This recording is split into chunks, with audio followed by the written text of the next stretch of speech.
사도행전 18장 5절에서 28절까지입니다. 더 정확하게 풀어 이르더라. 사도행전 18장 5절에서 28절까지입니다. 더 정확하게 풀어 이르더라. 사도행전 18장 5절에서 28절입니다. 다 찾았습니까? 함께 봉독하도록 하겠습니다. 시작. 실라와 디모데가 마게도냐로부터 내려오매 바울이 하나님의 말씀에 붙잡혀 유대인들에게 예수는 그리스도라 밝히 증언하니 그들이 대적하여 비방하거늘 바울이 옷을 털면서 이르되 너희 피가 너희 머리로 돌아갈 것이요 나는 깨끗하니라. 이후에는 이방인으로 가리라 하고 거기서 옮겨 하나님을 경외하는 디도 유수도라 하는 사람의 집에 들어가니 그 집은 회당 옆이라. 또 회당장 그리스보가 온 지방과 더불어 주를 믿으며 수많은 고린도 사람도 듣고 믿어 세례를 받더라. 밤에 주께서 환상 가운데 바울에게 말씀하시되 두려워하지 말며 침묵하지 말고 말하라. 내가 너와 함께 있으면 어떤 사람도 너를 대적하여 해롭게 할 자가 없을 것이니 이는 이 성중에 내 백성이 많음이라 하시더라. 1년 6개월을 머물며 그들 가운데서 하나님의 말씀을 가르치니라. 갈리오가 아가야 총독되었을 때 유대인이 일제히 일어나 바울을 대적하여 법정으로 데리고 가서 말하되 이 사람이 율법을 어기면서 하나님을 경외하라고 사람들을 권한다 하거늘 바울이 입을 열고자 할 때 갈리오가 유대인들에게 이르되 너희 유대인들아 만일 이것이 무슨 부정한 일이나 불량한 행동이었으면 내가 너희 말을 들어주는 것이 옳거니와 만일 문제가 언어와 명칭과 너희 법에 관한 것이면 너희가 스스로 처리하라. 나는 이러한 일에 재판장 되기를 원하지 아니하노라 하고 그들을 법정에서 쫓아내니 모든 사람이 회당장 소서레네를 잡아 법정 앞에서 때리되 갈리오가 이 일을 상관하지 아니하니라. 바울은 더 여러 날 머물다가 형제들과 작별하고 배 타고 스리아로 떠날새 브리스길라와 아굴라도 함께하더라. 바울이 일찍이 서원이 있었으므로 갱거레아에서 머리를 깎았더라. 에베소에 와서 그들을 거기 머물게 하고 자기는 회당에 들어가서 유대인들과 변론하니 여러 사람이 더 오래 있기를 청하되 허락하지 아니하고 작별하여 이르되 만일 하나님의 뜻이면 너에게 돌아오리라 하고 배를 타고 에베소를 떠나 가이사라에 상륙하여 올라가 교회의 안부를 물은 후에 안디옥으로 내려가서 얼마 있다가 떠나 갈라디아와 부르기아 땅을 차례로 다니며 모든 제자를 굳건하게 하니라. 알렉산드리아에서 난 아볼로라 하는 유대인이 에베소에 이르니 이 사람은 언변이 좋고 성경에 능통한 자라. 그가 일찍이 주의 도를 배워 열심으로 예수에 관한 것을 자세히 말하며 가르치나 요한의 세례만 알 따름이라. 그가 회당에서 담대히 말하기 시작하면 브리스길라와 아볼로가 듣고 데려다가 하나님의 도를 더 정확하게 풀어 이르더라. 아볼로가 아가야로 건너가고자 하므로 형제들이 그를 격려하며 제자들에게 편지를 써 영접하라 하였더니 그가 가매 은혜로 말미암아 믿은 자들에게 많은 유익을 주니 이는 성경으로서 예수는 그리스도라고 증언하여 공중 앞에서 힘있게 유대인의 말을 이기리라. 아멘. 바울은 나는 천막 만드는 사람이니까 시간 나면 전도하고 시간 없으면 돈 번다. 그게 아닙니다.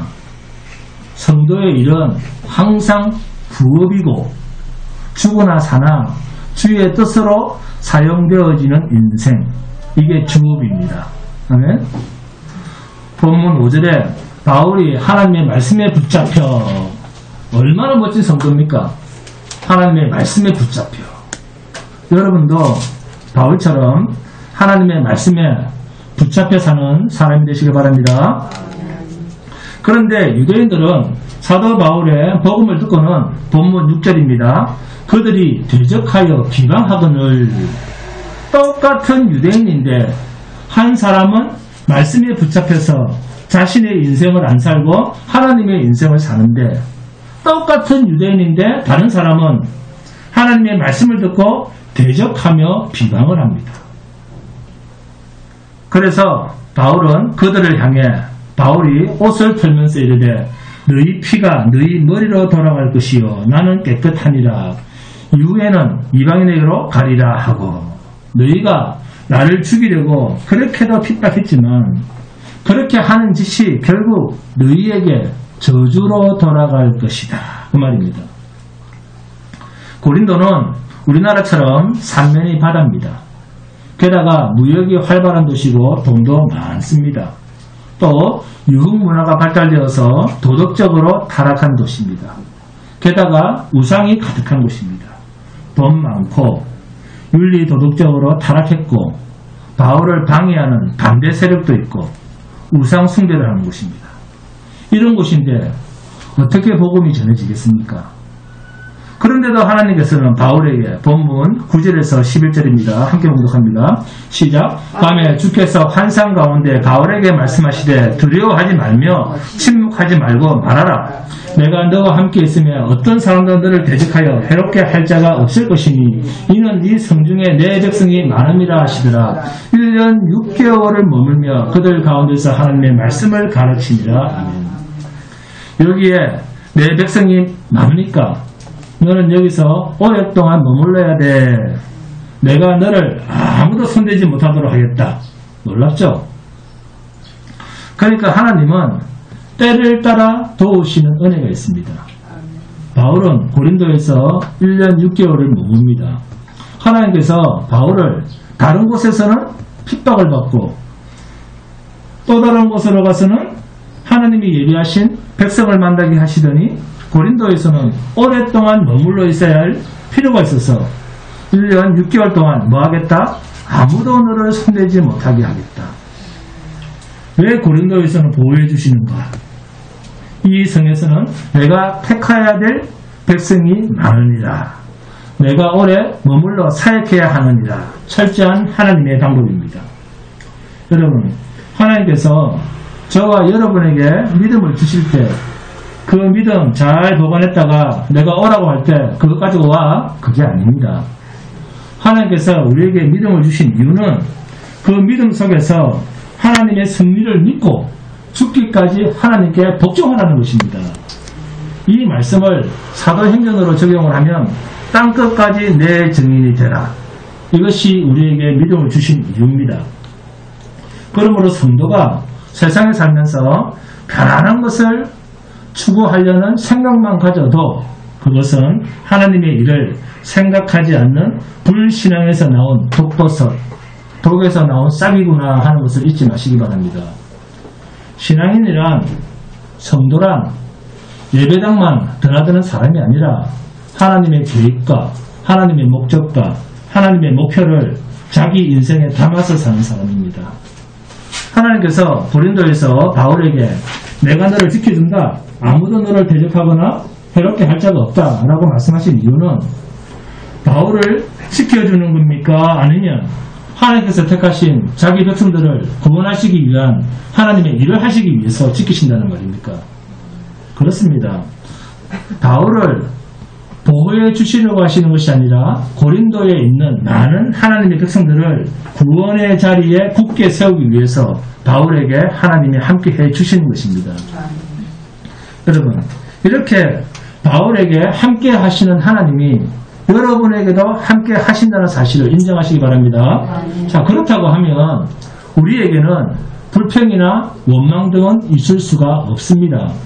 우리가 세상에 존재하는 이유는 우리 자신을 위해서가 아니라 하나님이 택하신 자기 백성들을 위해서 예수는 그리스도라 이것을 전하게 하기 위해서 하나님께서 우리를 이 세상에 두신 것입니다. 성도는 하나님 나라의 일을 이 세상에 전달하기 위해서 온 하나님의 전령입니다. 이 일이 끝나면 우리는 다시 하늘나라로 갑니다. 아멘. 본문 13절입니다. 말하되 이 사람이 율법을 어기면서 하나님을 경외하라고 사람들을 권한다 하거늘. 아가야 지방의 갈리오 총독에게 유대인들이 재판을 해달라고 바울을 잡아왔습니다. 제목은 뭡니까? 율법을 어기면서 하나님을 섬기라 한다는 겁니다. 바울이 도대체 뭐라고 했길래 유대인들이 이런 말을 할까요? 요한복음 5장을 보시겠습니다. 요한복음 5장 19절에서 24절입니다. 함께 봉독합니다. 요한복음 5장 19절에서 24절입니다. 요한복음 5장 19절에서 24절입니다. 시작. 그러므로 예수께서 그들에게 이르시되 내가 진실로 진실로 너에게 이르노니 아들이 아버지께서 하시는 일을 보지 않고는 아무것도 스스로 할 수 없나니 아버지께서 행하시는 그것을 아들도 그와 같이 행하느니라. 아버지께서 아들을 사랑하사 자기가 행하시는 것을 다 아들에게 보이시고 또 그보다 더 큰 일을 보이사 너희로 놀랍게 여기게 하시니라. 아버지께서 죽은 자들을 일으켜 살리신 같이 아들도 자기가 원하는 자들을 살리느니라. 아버지께서 아무도 심판하지 아니하시고 심판을 다 아들에게 맡기셨으니 이는 모든 사람으로 아버지를 공경하는 같이 아들을 공경하게 하려 하시니라. 아들을 공경하지 아니하는 자는 그를 보내신 아버지도 공경하지 아니하느니라. 내가 진실로 진실로 너희에게 이르노니 내 말을 듣고 또 나 보내신 이를 믿는 자는 영생을 얻고 심판에 이르지 아니하나니 사망에서 생명으로 옮겨느니라. 아멘. 바울이 유대인들에게 뭐라고 했겠습니까? 율법을 어기면서 하나님을 섬기라 한다 라는 이 말이 무슨 의미인가 하면 주 예수를 믿어라, 그게 하나님을 섬기는 것이다, 이렇게 말을 했든지 예수 그리스도는 하나님이시다 또는 예수 그리스도는 하나님께서 보내신 하나님의 하나밖에 없는 독생하신 아들이다 이렇게 말을 했다는 겁니다. 그러니까 유대인들 입장에서는 유대인들은 예수를 어떻게 알고 있습니까? 유대인들은 예수를 뭐라고 했습니까? 나사렛 출신, 목수의 아들. 여기서 업그레이드 시킨 말이 자칭 선지자입니다. 이 정도로 알고 있습니다. 그런데 하나님이 보내신 아들이요 이스라엘을 구원할 구원자 메시아라는 것은 이들이 믿지 않고 있습니다.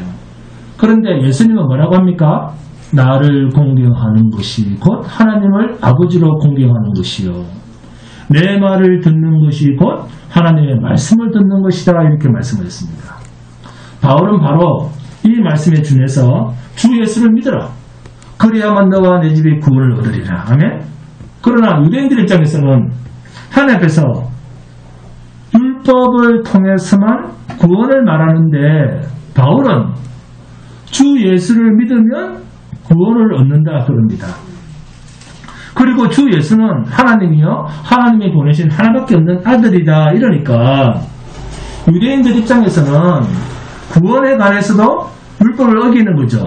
자기들은 율법을 통해서 구원을 얻어야 되는데 구원에 관해서도 율법을 어기면서 말하는 것이고 하나님에 대해서 말할 때도 예수를 하나님과 동등하게 말하니까 이것도 율법에 어긋난다는 겁니다. 여러분, 율법에 따라 하나님을 믿는다라는 말이 무슨 말입니까? 자기 행실의 옳음을 확인하면서 하나님을 섬기는 사람입니다. 그러나 경건이란 그런 모양이 아닙니다. 경건은 하나님께서 믿음을 주셔서 그 믿음대로 사는 것, 그 믿음대로 되어 있는 모습, 이게 경건입니다. 경건은 인간이 만들어낼 수 있는 것이 아닙니다. 인간이 만들어내는 것은 경건이 아닙니다. 아멘? 율법을 어기면서 하나님을 섬기려 한다라는 유대인들의 고발에 대해서 바울이 말을 하려고 하니까 갈리오 총독이 하는 말이 당신 가만히 있어, 내가 먼저 말할게. 그러면서 하는 말이 본문 14절에서 16절입니다. 시작. 바울이 입을 열고자 할 때 갈리오가 유대인들에게 이르되 너희 유대인들이 만일 이것이 무슨 부정한 일이나 불량한 행동이었으면 내가 너희 말을 들어주는 것이 옳거니와 만일 문제가 언어와 명칭과 너희 법에 관한 것이면 너희가 스스로 처리하라. 나는 이러한 일에 재판장 되기를 원하지 아니하노라 하고 그들을 법정에서 쫓아내니. 갈리오는 유대인들의 생각을 뛰어넘는 지혜로운 말을 합니다. 바울을 데리고 재판을 하러 온 사람들이 율법에 따라서 재판을 하고 싶다는 것에 대해서 갈리오가 알았다는 말입니까? 몰랐다는 말입니까? 알았습니다. 갈리오가 이 사람 유대인들아, 만일 이 사람이 무슨 윤리, 도덕적인 부정한 일을 했다거나 도둑질을 했다거나 사람을 두들겨 팼다거나 뭔가 보통 사람들과는 다른 나쁜 일을 했으면 내가 너희의 말을 들어서 이 사람을 재판하는 것이 맞다. 그런데 만일 문제가 언어와 명칭과 너희법, 뭡니까? 너희법, 율법에 관한 것이거든. 네, 그렇습니다. 너희가 스스로 처리하라. 그런데 이때 유대인들이 말하는 율법은 정통성이 있는 모세의 율법이 아니고 오랜 세월 동안 사람들의 유전, 지도자들의 가르침이 포함되어 있는 그것을 율법이라고 말하고 있습니다. 지금 이들이 율법을 어겨야 할 때 이 율법은 모세의 율법이 아닙니다. 모세의 율법이라고 해도 여기에 사람들의 가르침, 그러니까 모세의 율법을 잘 지켜보겠다고 자기 나름대로 규례를 첨가하거나 뺀 변형시킨 율법, 미시나입니다. 미시나. 그러면 오늘날 이러한 유대인들이 가지고 있는 첨가되었거나 변형된 율법을 가지고 바울을 재판해 달라고 하는 이런 사람들이 이때 2000년 전에도 있었다고 하면 오늘날은 어떻습니까? 그리스도 예수께서 우리에게 주신 진리의 복음에다가 다른 복음을 섞어서 말하면 저주받을 자라였습니다. 그럼에도 복음에 다른 것을 섞어놓고 뭐라고 합니까? 진리라고 가르치고 있다는 겁니다. 그 거짓을 가지고 진리를 판단한다는 겁니다. 경건은 사람이 만들어 놓는 일체의 종교 행위가 아닙니다. 아시겠습니까? 아무리 사람이 거룩하게 산다고 해도 그것은 성경이 말하는 경건, 거룩이 아닙니다. 하나님이 거룩이 어떤 거룩인데 인간의 거룩과 하나님의 거룩과 비춰서 그걸 거룩이라고 합니까? 경건이란 사람 편에서 만들어낼 수 있는 덕목이 아닙니다. 하나님께서 주신 믿음 안에서 이루어지는 본성입니다. 이게 경건입니다. 하나님의 은혜로 우리 안에 담아지는 하나님의 선물로서 주어지는 은사입니다. 그래서 경건을 뭐하라? 연습하라. 경건을 연습하라는 말이 무슨 말인가 하면 하나님께서 주신 것을 너희가 자꾸 활용해봐라 그 말입니다. 이런 의미를 모르니까 자기 행위의 가능성을 부여하고 또 될 수 있는 것처럼 자기를 믿는 겁니다. 본문 16절 17절입니다. 그들을 법정에서 쫓아내니 모든 사람이 회당장 소수대들을 잡아 법정 앞에서 때리되 갈리오가 이 일을 상관하지 아니하니라. 아멘.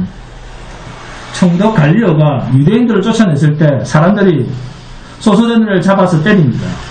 왜 회당장 소수대를 잡아서 때렸을까요? 왜 회당장 소수대가 바울 대신 유대인들에게 법정에서 두들겨 맞았을까요? 사람들한테. 우리 서영미 집사님. 회당에 들어와서 진리의 복음, 이상한 하나님의 복음을 말하도록 회당에 들어와서 자리와 모든 기회를 다 제공했다는 겁니다. 이 회당장이. 네? 왜 그런 소리를 하도록 네가 자리를 만들어줬느냐. 그래서 유대인들이 너부터 맞아야 되겠다 하면서 회당장 소수대를 두들겨 팬 겁니다. 놀랍죠? 갈리오 총독도 그렇고 회당장 소수대에도 복음에 끼어들지 못하고 있습니다. 그러니까 유대인들은 자신들에게 주신 하나님의 율법으로 남을 판단하고 하나님을 공경하는 것도 아니고 무엇을 공경하고 있습니까? 자기들이 세운 첨가된 율법을 공경하고 있습니다. 이들에게는 하나님을 대적하는 자가 적이 되는 것이 아니고 어떤 자들이 유대인들이 적이 됩니까? 자기들이 정해놓은 율법, 소위 섞여있는 율법, 이것을 대적하는 자가 적입니다. 종교주의자들이 무서운 게 바로 이런 것입니다. 갈라디아서 1장을 보시겠습니다. 갈라디아서 1장 6절에서 10절입니다. 함께 공독합니다. 갈라디아서 1장 6절에서 10절입니다.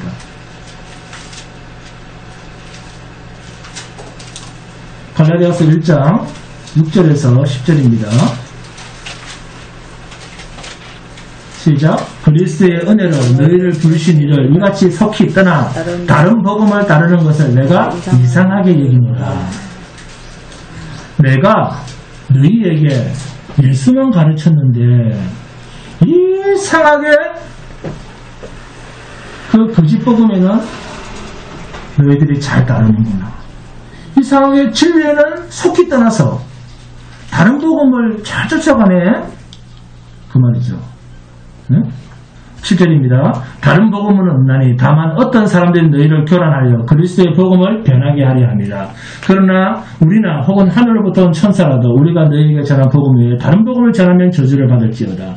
우리가 전에 말했던 것 말하였거니와 지금 내가 다시 말하노니 만일 누구든지 너희가 받은 것 외에 다른 복음을 전하면 저주를 받을지어다. 이렇게 저주를 받을지어다. 두 번이나 반복해서 경고를 하고 있습니다. 다른 복음을 전하면 저주를 받는다. 다른 복음을 전하면 저주를 받을 거야. 10절 이제 내가 사람들에게 좋게 하랴 하나님께 좋게 하랴 사람들에게 기쁨을 구하랴 내가 지금까지 사람들의 기쁨을 구하였다면 그리스도의 종이 아니니라. 그러면서 바울이 뭐라고 하는가 하면 사람을 기쁘게 하는 것이 뭡니까? 다른 복음이라는 것입니다. 사람을 기쁘게 하는 것은 다른 복음이라는 것입니다. 그런데 너희는 사람을 기쁘게 하는 다른 복음 전해주기를 원하는 거야? 내가 사람을 기쁘게 하랴 하나님을 기쁘게 하랴. 우리는 하나님을 기쁘게 해드리기 위해서 선택된 자야. 그런데 너희는 사람을 기쁘게 하는 그런 다른 복음을 어쩌면 그렇게도 쉽게 쫓아가니. 그러니까 성경이 분명히 말하는 것은 사람을 기쁘게 하고 사람이 원하는 것은 어떻게 해서든지 해주려고 하는 모든 종교는 그게 기독교든 불교든 이슬람이든 힌두교든 전부 종교 사기라는 겁니다. 이해하셨습니까? 대표적으로 불교와 기독교의 차이를 설명해 드리겠습니다. 불교가 어떤 것인지 알아두는 것도 비교 종교학으로 도움이 되겠죠. 여러분, 불교의 핵심은 마하반야 바라밀자입니다. 마하라고 하는 말은 절대적인 존재를 뜻합니다. 그러니까 신입니다. 마하는 신, 그리고 반야는 김일실사님 뭡니까? 지혜라는 뜻입니다. 궁극적 실제인 그 브라만의 실체를 깨달을 수 있는 지혜를 말합니다. 마지막으로 바라밀다는 극락세계로 넘어간다 그런 뜻입니다. 그래서 불교란 마하반야 바라밀다, 지혜의 신이 되어서 극락세계로 넘어가는 존재, 이런 존재가 되기 위해서 고행을 하고 수행을 하는 종교가 불교입니다. 이해하셨습니까? 이해하셨습니까? 대답이 없네요. 아무도 이해 못했습니까? 이해하셨습니까? 그러니까 불교는 수도 정진을 통해서 깨달음을 얻고 그 깨달음으로 절대적인 존재와 합일이 되어서 바라밀다, 극락으로 넘어가는 것을 목적으로 하는 종교입니다. 그래서 기독교도 불교처럼 그러니까 나도 천국으로 갈 수 있겠네, 이런 지적 동의를 하는 것이 아니다 그 말입니다. 불교는 마하반야 바라밀다, 절대적 존재가 지혜를 얻어서 극락으로 넘어가는 것, 이것이 불교 교리의 핵심입니다. 여기서 전제는 모든 존재의 절대성입니다. 모든 존재가 절대성을 가져야지 극락으로 넘어갈 것 아닙니까? 절대적 존재가 아닌 것이 절대적인 존재의 지혜를 어떻게 얻습니까? 그래서 범신론은 모든 인간은 신이다야 여기서부터 출발을 하는 겁니다. 있음에서부터 출발을 하는 겁니다. 그러나 기독교는 모든 인간은 죽은 흙이다, 여기서부터 시작을 합니다. 없음에서부터 시작을 합니다. 그런데 불교는 있음에서부터 출발을 합니다. 우리는 신이다, 모든 인간은 절대적인 존재다, 이런 불교의 지혜 반야를 요약한 경전이 반야경입니다. 이 반야경에 첫머리에 관자재가 나옵니다. 그 다음에 나오는 단어가 보살입니다.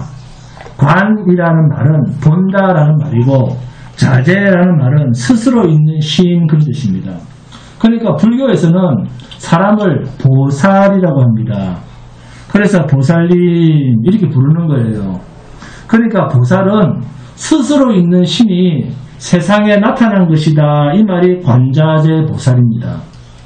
그러니까 불교는 모든 인간은 신이답니다. 이것이 불교의 인간관이고 불교의 전제입니다. 이 스스로 있는 신 보살이 깊이 반야 바라밀다를 수행하는 것이 불교입니다. 보살은 이 반야 바라밀다의 수행을 통해서 윤회에서 벗어나고 극락을 경험하며 마침내 극락으로 들어간답니다. 그러니까 절대적인 신의 세계가 인간을 통해서 인간 안에서 구현될 수 있고 이러한 과정을 통해서 들어가게 되는 곳이 극락입니다. 여기서 신과 인간이 하나가 된다는 겁니다. 그래서 불교는 신이 인간의 고행과 수행과 열심과 노력이 필요합니다. 이 신이 절대적인 신인 보살들, 이 절대적인 존재들이 열심을 부려서 신이 열심을 부려서 어떤 행위를 내놓고 그 행위가 수도든 고난이든 정진, 고행이든 어떤 행위를 내놓고 죽으면 윤회에서 벗어나서 열반하여 극락으로 넘어간다고 주장을 합니다. 부처는 보살의 원형에서 나온 말입니다. 이 부처를 따르는 제자들이나 중생들도 깨달음을 통해서 부처처럼 될 수 있다. 이게 불교입니다. 불교는 부처를 믿는 게 아니에요. 사람은 다 부처라는 겁니다. 사람은 다 부처인데 첫 번째 부처가 그런 방법을 통해서 부처가 됐기 때문에 너희들도 첫 번째처럼 그렇게 하면 부처가 될 수 있다. 이게 불교입니다. 그런데 사람들은 부처한테 가서 뭐합니까? 빌고 있죠. 세상 복을 구하고 있습니다. 불교인들이 자기들끼리 인사할 때는 뭐랍니까? 성불하세요. 그렇게 인사하죠. 부처 되세요. 그 말입니다. 당신도 부처입니다. 당신도 신입니다. 그런 뜻입니다. 그러니까 불교는 신이 원래 신이었던 자가 깨달음을 얻어서 신으로 돌아가는 겁니다. 이러한 부처들은 깨달음을 추구하되 자기의 해탈이나 유익을 구하지 않고 만민을 자신처럼 사랑을 합니다. 왜요? 다 신이니까. 이것까지 사랑하며 이롭게 하는 자, 이런 사람이 부처고 이런 사람을 불교에서는 보살이라고 합니다. 어디서 많이 들어본 말 같지 않습니까? 불교에서는 누구든지 마음을 일으켜 작심을 하면 보살이 될 수 있다고 가르칩니다. 순수한 마음을 먹고 곧바로 수행 정진에 힘쓸 때 누구든지 보살이 된다는 겁니다. 단지 나는 남을 위해서 살고 있어요 라든가 자기를 주장하거나 자기를 자랑하지 않을 때 진정한 보살이 된다는 겁니다.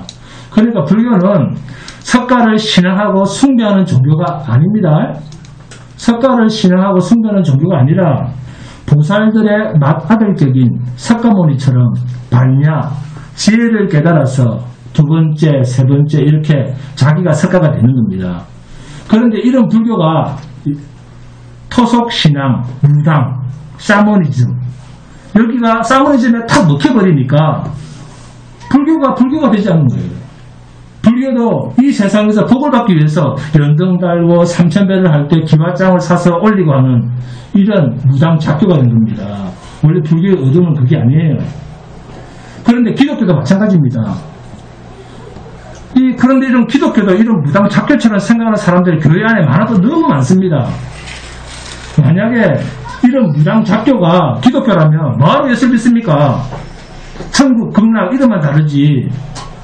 그곳에 가기 위해서 열심히 수행하고 정진하고 선행하고 기도도 열심히 해서 나라는 존재가 훌륭한 존재로 성화되어서 순진히 나의 힘으로 나의 욕심인 천국에 가서 많은 상도 받고 남들과 차별되는 삶을 영원히 사는 것, 이렇게 불교와 기독교의 공통점 아닙니까?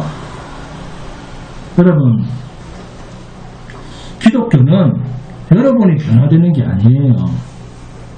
성도의 삶에서 변화되고 성숙되어진 삶이 안 나온다, 그 말이 아니라 기독교의 목적이 우리를 개발하고 우리가 거룩한 자로 변해가는 게 아닙니다. 내가 변해가는 것이 아니라 내가 부인되어지고 내가 없어지고 내 안에 계신 예수가 나보다 더 많이 나에게서 나타나는 것, 이게 기독교입니다. 그러니까 나는 하나님의 은혜가 없으면 어떤 존재로 떨어질 수밖에 없는가를 우리의 실존적 삶을 통해서 배우고, 또 그렇게 내가 성령의 은혜로 부인될 때 진짜 내 안에 들어오신 예수가 밖으로 나타나는 것, 이것이 성하고 기독교인으로서의 성숙입니다. 경건이고. 그래서 여기서는 절대 자랑이 있을 수가 없습니다. 그런데 이렇게 자기가 부인되어지는 것은 진리에 의해서만 되는 일입니다. 로마서 10장 17절의 말씀처럼 그러므로 믿음은 들음에서 나며 들음은 그리스도의 말씀으로 말미암았느니라. 진리가 전제되어지지 않는 인간의 행위는 하나님께 인정받지 못합니다. 은혜가 전제되지 않고 복음이 전제되지 않는 행위는 하나님과 상관없는 자기 의입니다. 예수님은 그러한 자를 독사의 새끼, 마귀의 자식이라 했습니다. 여러분, 완벽한 하나님의 수 뭡니까? 완벽한 하나님의 수. 그렇죠. 7. 이 7에 가장 가까운 6. 6까지는 흉내를 내는데 7까지는 절대 올라갈 수 없는 사탄의 수 6. 하나님의 수 7에 가장 가깝게 6까지는 흉내를 내는 이 사탄의 세력이 삼위일체 하나님을 흉내내면서 어디에 들어가 있겠습니까? 절에 있겠습니까? 사탄이? 이런 순진한 생각을 하니까 문제인 거예요. 네? 사탄이 절에만 있습니까? 이슬람 사원에만 있습니까? 예배당 안에 있습니다. 죄송하지만. 그래서 잘 분별해야 된다는 겁니다. 내가 비슷한 거짓을 믿고 있는 건지, 샤머니즘, 무당신앙인지, 말씀을 통해서, 성경을 통해서 하나님의 의도를 확실히 알고 신앙생활을 하셔야 됩니다. 저번주에도 말씀드렸죠. 성경이 말하는 하나님을 믿고 있는 건지, 사람이 말하는 하나님을 믿고 있는 건지. 자기 자아에서 시작한 신앙생활을 우상숭배라고 합니다. 모든 우상은 하나로 모입니다. 결국에는 쫙 하나로 모이는데 그게 납니다. 여러 가지 우상이 있지만 결국 끝을 가보면 자기 자신입니다. 나를 섬기기 위해서 만들어 놓은 것이고 나를 섬기기 위해 섬기는 것들입니다. 이렇게 내가 여기 있고 나는 여기 있고 하나님 저기 계시죠? 여기서부터 시작된 신앙은 전부 가짜입니다. 하나님 측에서 나를 부수고 들어오는 것, 이게 기독교입니다. 잘 생각해 봅시다. 여러분이 예배당에 와서 예배를 드리고 찬양을 하고 헌금을 하고 기도를 하고 봉사를 하는 궁극적인 목적이 뭡니까? 천국이죠.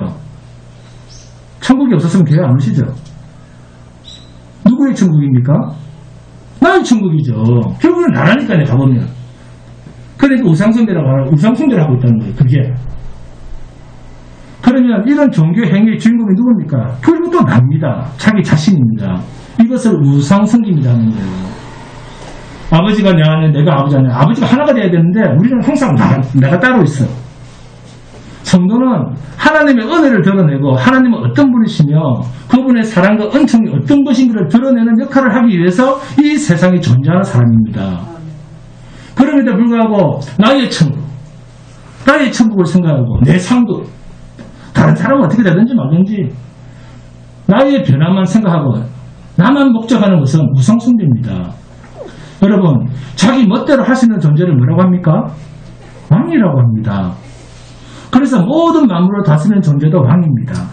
그런데 하나님께서 우리가 우리의 형상에 따라 우리의 모양대로 사람을 만들고 하면 하나님은 우리 인간을 만드실 때 하나님을 복수형으로 말씀하시면서 당신들처럼 똑같이 당신들의 형상에 따라 당신들의 모양대로 인간을 만들어서 인간 안에다가 하나님의 형상을 만들어 놓고 인간 안에다가 하나님의 형상을 만들어 쓰집어 놓고 당신들의 모든 모양에 따라 살도록 피조된 것이 인간입니다. 그래서 인간은 하나님을 닮은 피조물입니다. 할렐루야. 결국 인간은 하나님처럼 살도록 지음받은 존재다 그 말이에요. 하나님과 하나가 되어서 말입니다. 그래서 내가 없는 거예요. 그런데 이렇게 만들어진 인간은 모든 것을 다 할 수 있는데 절대 안 되는 불가능한 두 가지가 있습니다. 첫째, 하나님을 인간이 어떻게 할 수가 없습니다. 둘째, 죄의 결과로 사람이 사람을 가르쳐도 그 사람을 바꿀 수가 없습니다. 죄는 이탈입니다. 하나님으로부터의 이탈입니다. 인간은 하나님과의 관계에서 질서였던 것이 이탈되었기 때문에 탈선한 기차이기 때문에 진리가 먹히지 않습니다. 흔들 수 없는 것이 진리인데 진리는 하나님이신데 그런데 이탈된 인간은 이것까지도 자기가 판단을 합니다. 하나님과 하나가 되어 있었으면 하나님의 뜻을 금방 알죠. 왜? 하나님과 하나니까. 그러나 진리에서 이탈된 인간은 하나님의 은혜가 아닌 것은 자기 스스로는 절대 진리 앞으로 올 수가 없습니다. 그래서 우리 유명한 권사님도 진리에 이끌려서 오신 거예요. 자기 스스로 온 게 아닙니다.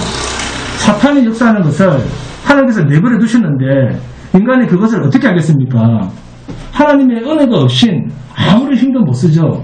그래서 인간은 하나님의 은혜가 필요한 존재입니다. 아멘? 자, 본문 24절입니다. 알렉산드리아에 있어 난 아볼라라 하는 유대인이 에베소에 이르니 이 사람은 언변이 좋고 성경에 능통한 자. 예사로운 사람이 아니죠. 세상 학문도 많은 데다가 성경에도 능통한 지식을 가지고 있습니다. 그리고 알렉산드리아라는 지역은 그 당시 흩어진 유대인들 중에서 가장 지식이 많은 사람들이 모여 사는 곳입니다. 학문과 지식이 발달한 이 알렉산드리아에서 히브리어로 된 성경을 헬라어로 번역한 70인역이 나온 장소입니다. 이 알렉산드리아 출신 아볼로가 지금 에베소에 왔습니다. 그런데 이런 아볼로를 집사 정도의 브리스길라와 아굴라가 자기 집으로 데려다가 가르칩니다. 아볼로가 어느 정도의 수준의 사람이냐? 본문 25절입니다. 그가 일찍이 주의 도를 배워 열심으로 예수에 관한 것을 자세히 말하며 가르치나 여호와의 세례만 알 따름이라. 성경이나 학문, 주의 도에 있어서는 남들보다 뒤떨어지는 수준의 사람이 아닙니다. 게다가 열심도 있습니다. 그런데 한 가지 부족한 것이 여호와의 세례만 알 따름이라. 아볼로는 물로 주는 세례만 알았다는 겁니다. 그러면 요한의 세례 말고 무슨 세례냐? 성령 세례입니다. 성령 세례를 가르친다고 됩니까? 그런데 이 성령 세례를 브리스길라와 아굴라가 아볼로를 데리고 가서 자세히 가르친 것입니다. 아볼로는 주의 도를 배워 열심히 예수에 관한 것을 자세히 가르칩니다. 아볼로가 그리스도를 말하고 있습니다. 그런데 요한의 세례만 알고 있었다. 이게 무슨 의미죠? 그 해답이 본문 28절입니다. 이는 성경으로서 예수는 그리스도라고 증언하여 공중 앞에서 힘있게 유대인들의 말을 이깁니다. 여러분, 구약에서 그리스도에 관한 이야기를 합니까? 자, 구약에서 그리스도에 관한 이야기를 합니까? 안 합니까? 합니다. 오실 그리스도에 대해서 말을 합니다. 그러면 아볼로가 성경에 능통했다는 말은 어떤 성경입니까? 그죠? 네, 구약에 능통했다 그 말이죠. 그러니까 오실 그리스도에 대해서는 압니다. 그런데 요한의 세례만 알았다는 말은 아직 오신 그리스도에 대해서는 몰랐다는 겁니다. 오실 그리스도에 대해서만 말하고 있지, 오실 그리스도에 대해서만 말하고 있지, 오신 그리스도에 대해서는 아볼로가 말을 안 하는 겁니다. 이것을 보고 브리스길라와 아굴라가 불러서 유대인들에게 죽임당한 나사렛 출신 그 예수가 바로 지금까지 당신이 말하고 있는 오실 그리스도 그분이었다라고 구약을 연결해서 가르친 겁니다. 그래도 아볼로에 대해서 우리가 문제 제기를 할 수 없는 이유는 아볼로는 어디서 난 사람입니까? 북쪽 아프리카 지역의 알렉산드리아에 태어났기 때문에 오신 예수에 대해서 아직 접촉이나 소식을 전혀 듣지 못했던 겁니다. 그래서 브리스길라와 아볼라가 이 사실을 알고 오신 그리스도에 대해서 말을 해주고, 또 아볼로는 그분이 오신 메시아고 메시아 그분이 우리의 죄값을 대신해 죽었구나 라고 고백하면서 성령 세례를 아볼로가 받은 겁니다. 이렇게 그리스도 예수의 이름으로 브리스길라와 아굴라가 아볼로를 전도를 한 겁니다. 아멘? 성령 세례란 그리스도 예수가 나의 죄를 대신해 죽으셨다라고 인정한 그 증거물이 성령입니다. 성령 세례란 나의 옛 사람이 죽는 것입니다. 그러니까 그리스도 예수께서 나의 죄 때문에 죽으셨다는 이 고백이 바로 나의 옛 사람은 뭐하고 그리스도와 함께 죽었다는 고백이 되는 겁니다. 아멘? 아볼로가 요한의 세례만 알 따름이라는 말은 성령 세례는 모른다는 말입니다.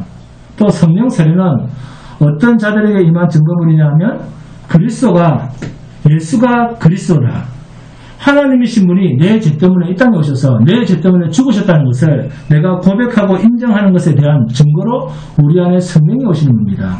말하자면 주님이 내 죄 때문에 죽으셨다는 말은 주님 앞에서 나는 어떤 존재였다? 죽을 존재였다는 말이죠. 아멘? 그런 존재가 자신이 뭔가를 거룩하게 하고 자기가 잘되어야 되고 이렇게 자기 의를 살립니까? 아니면 자기를 부인하겠습니까? 주님의 십자가의 공로를 인정하고 믿는 사람은 자기의 의를 인정하겠습니까? 부인하겠습니까? 하나님이 대신 죽어야 할 만큼 죄덩어리인 자기를 부인하지 않겠습니까? 이렇게 자기 부인이 된 사람이라고 하는 것을 증거하는 증거가 성령 세례입니다. 세례라는 말은 내가 그리스도와 함께 옛사람이 죽었다는 것입니다. 성령을 받았다는 말은 자기를 인정하지 않는 상태입니다. 그래서 이 말을 다른 말로 바꾸면 자기 부인 이거로 그리스도를 증거하는 삶입니다. 아멘. 이렇게 자기가 부인되어짐으로써 나타나는 것이 뭐죠? 이제 내 안에서 사시는 예수만 전하는 자가 된다 그 말이에요. 자기 부인이 무슨 뜻입니까? 나는 인정받을 수 없는 자라는 것을 안다 그 말이에요. 그래서 그리스도만 인정합니다. 이런 사람이 그리스도의 증인입니다. 아멘. 여러분, 하나님의 도라고 하는 것은 복음입니다. 그래서 아볼로가 오실 그리스도 그러니까 브리스길라와 아볼로 선생이 오실 그리스도라고 말하는 그분이 예수입니다. 이 말을 듣자 알렉산드리아 출신 히브리인 아볼로는 오실 메시아에 대한 소망을 가진 자로서 오실 그분이 나를 구원하셔야 된다는 소망을 가진 자인데 오실 그분이 바로 예수여라는 말을 듣는 순간 바로 영접을 하면서 아멘 주 예수여 당신이 바로 나의 구세주입니다. 할렐루야. 즉시 성령이 임하면서 동시에 자기가 부인되면서 바로 나가서 성경으로서 예수는 그리스도라고 증언하여 공중 앞에서 힘있게 유대인의 말을 이깁니다. 아멘. 교회의 평신도가 이렇게 위대한 성경학자여 교회의 지도자를 불러서 깨닫게 하고 가르쳤다는 것입니다. 그런데 여기에 대해서 아볼로는 전혀 자존심 상해하지 않습니다. 우리도 마찬가지입니다. 지금 우리 예배 시간이, 이 설교 시간이 하나님의 말씀을 배우는 시간입니다. 그런데 여기에 내 자존심이 있을 수가 없습니다. 우리의 인격이 있을 수가 없어요. 하나님의 말씀을 모르는 것에 대한 애통함만 있을 뿐입니다. 아멘? 자존심을 상해하시면 안 됩니다. 이렇게 교회는 진리가 왕노릇을 해야 됩니다.